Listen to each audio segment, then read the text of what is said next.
Bienvenue les amis! On se retrouve pour un nouvel épisode Un coin, une ville, sympa ou pas. Cette fois-ci on s'en va à Brédune et c'est l'épisode 34. Salut, moi c'est Gilles et je vous propose dans mes épisodes de voyager, de vous projeter pour un futur week-end. Je détaille le lieu, ses marchés hebdomadaires, j'ai même fait un spécial Noël. Je vous parle des endroits à visiter, le stationnement ainsi que les aires de camping-car et lieux de logement sur place. La note est purement personnelle, à chacun d'en faire sa propre idée. Alors n'hésitez plus, si ce n'est pas encore fait, abonnez-vous pour ne louper aucun épisode. Si vous ne connaissez pas la vie d'une frontière, Brédune aura de quoi vous surprendre. La station la plus septentrionale de France est à côte avec nos amis belges et ça se voit. Côté farniente, la bonne surprise, c'est que vos serviettes de plage ont beaucoup de place pour une détente maximum. Grâce à d'immenses estrans, vous édifiez avec vos bambins de grands châteaux de sable. Sur la digue piétonne, on vous emmène en terrasse boire une bonne bière de la brasserie des Dunes de Flandre. C'est vraiment la boisson typique de la côte et le cadeau à mettre dans la valise. Et bien sûr, vous ne partirez pas sans tester la baraque à frites, un truc bien de chez nous qui participe aux petits écarts joyeux de la vie. On attaque tout de suite les marchés et là, quoi de mieux qu'un marché pour découvrir les produits locaux et échanger avec les artisans et les producteurs de ce territoire. Tous les jeudis matins de 8h à 12h30, place du 26 février 1883 à Brédune. Tous les jeudis de 14h à 18h en juillet et août, boulevard Georges Pompidou à Brédune. Et tous les dimanches matin de 8h à 12h, parking Square des anciens combattants derrière la poste de Brédune. On va attaquer les visites et là, on va tout de suite aller voir sur le bord de mer l'épave du Christen Eagle. Alors que les rembarquements de troupes s'accéléraient depuis Dunkerque, malgré de fortes tensions entre Français et Britanniques, 300 soldats mouraient dans le naufrage du Christen Eagle, attaqué par l'aviation allemande durant la Seconde Guerre mondiale.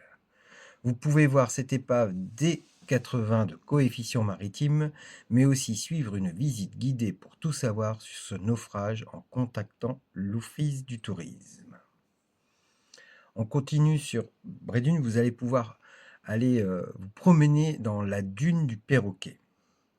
Le must de cette station, c'est qu'elle est entourée de paysages dunaires. Sur des centaines d'hectares de réserves naturelles, vous arpentez les dunes et rencontrez des randonneurs de tous les pays. Brédune est le lieu de prédilection des amoureux de nature.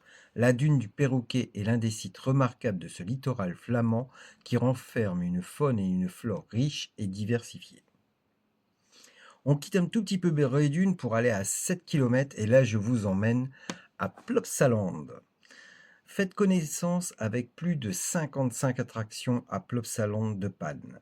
Découvrez vos attractions aquatiques éblouissantes et éclaboussantes à Plopsaquois de Panne et les spectacles enchanteurs du Studio 100 Teaser.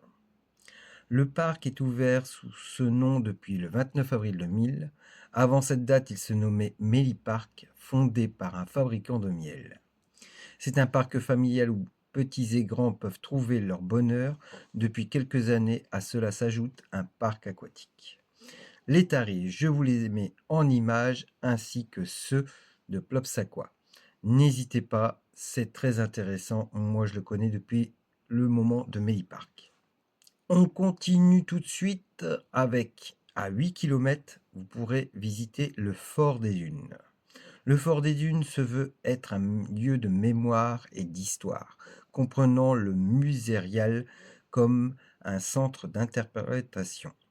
C'est aussi un espace culturel dédié aux familles avec une riche programmation tout au long de l'année et désormais un théâtre, le Zone Les tarifs, 7 euros. Pour, Pour terminer, dans les visites, vous êtes sur un site de la Seconde Guerre mondiale. Donc tout au long du littoral, vous pourrez découvrir différentes batteries et blocos en ruine, pour certains accessibles. Donc n'hésitez pas à vous y aventurer, notamment la batterie de Zuidcote. J'en ai terminé pour les visites. Alors c'est vrai que ce sont des lieux où il y a très peu de visites, mais c'est un coin, voilà, tout simplement. Et c'est toujours intéressant d'en parler. On n'en parle pas assez souvent. Au niveau stationnement, sur Brédune, vous avez 3 parkings de chaque côté de la ville avec 2 heures gratuites et ensuite payantes. La voirie est très prisée et bien sûr payante. Au niveau aire de camping-car, eh bien Brédune dispose d'une aire de camping-car park. Elle se situe à 500 mètres de la plage, au pied des dunes et des sentiers de randonnée. À quelques pas du centre-ville, commerce et restaurant, elle dispose de 18 places avec électricité, un point d'eau et vidange, et le tarif est de 17,66 € les 24 heures. On va être sur les lieux de vacances. Les lieux de vacances, vous allez avoir sur Brédune 2 campings, 2 hôtels, 4 gîtes et 5 chambres d'hôtes. Les coins les plus proches, on sera à 7 km de la célèbre station balnéaire La Panne en Belgique. Et on va être à 12 km de la belle ville de Dunkerque. En conclusion, on a un endroit très calme et paisible pour chiller sur la plage, mais aussi profiter des balades dans les dunes. On a un marché qui est très très présent, un stationnement moyen, une aire de camping-car présente, mais vraiment pas très grande. C'est ce qui me fait peur, j'aimerais tant y aller, mais je regarde souvent, elle est bien prise déjà. Quant aux hôtels, gîtes, chambres d'hôtes, ils sont présents, mais pas en grand nombre, je vous l'accorde.